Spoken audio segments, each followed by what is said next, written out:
News line, अचूक वेधक. यशवंतराव मोहिते कृष्णा सहकारी साखर कारखान्याच्या चेअरमनपदी डॉक्टर सुरेश भोसले तर व्हाईस चेअरमनपदी वाळवा तालुक्यातील जे.डी. मोरे यांची सर्वानुमते बिनविरोध निवड करण्यात आली.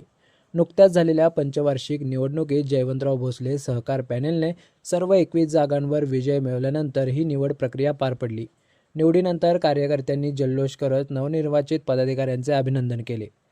यावेळी डॉक्टर सुरेश भोसले यांनी सभासदांचा विश्वासार्थ ठरत पुढील 5 वर्षात अधिक ऊस दर, उत्तम सुविधा आणि कृष्णा कारखान्याला राज्यातील आदर्श कारखाना बनवण्यासाठी कटिबद्ध असल्याची ग्वाही दिली.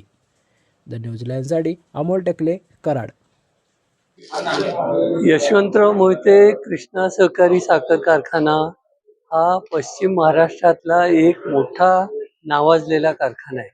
त्या कारखान्याच्या अध्यक्षपदी निवडून येणं हे मोठं जबाबदारीचं काम आहे आणि ज्या कारखान्याकडे जे कार्यक्षेत्र जवळजवळ 128 गावामध्ये 5 तालुक्यामध्ये इतक्या मोठ्या प्रमाणात पसरलेलं आहे आणि शेतकऱ्याची नेहमी अपेक्षा आपल्या कारखान्याकडनं खूप मोठी असते. सगळ्यांना असं वाटतं की हा कारखाना हा पथदर्शक राहायला पाहिजे, हा सगळ्या महाराष्ट्रासाठी आदर्श राहायला पाहिजे, सगळ्यात जास्त दर दिला पाहिजे आणि सगळ्यात चांगल्या सोयी आपल्या कारखान्याकडनं मिळाव्यात ही लोकांची अपेक्षा आहे आणि ही अपेक्षा आपल्याला पूर्ण करणं हे मोठं आव्हानात्मक राहणार आहे. गेल्या 5 वर्षामध्ये बऱ्यापैकी आम्ही लोकांचं समाधान करू शकलो म्हणून त्यांनी आमच्यावर एवढा विश्वास दाखवला.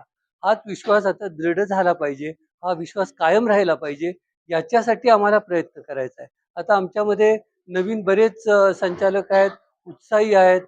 माझी खात्री आहे की आम्ही या सगळ्या आव्हानांना सामोरे जाऊन बऱ्यापैकी लोकांचं समाधान करू शकू जर आम्ही एकत्रित चांगलं काम केलं तर. आणि हाच प्रयत्न पुढच्या 5 वर्षामध्ये आमच्याकडनं राहणार आहे आणि माझी खात्री आहे की सगळ्या लोकांची आम्हाला जशी साथ आहे, जसं त्यांनी या इलेक्शनमध्ये सुद्धा जे मताधिक्य दाखवलेलं आहे हे कृष्णेच्या इतिहासात सुद्धा हे पहिल्यांदाच अशी परिस्थिती तयार झालेली आहे.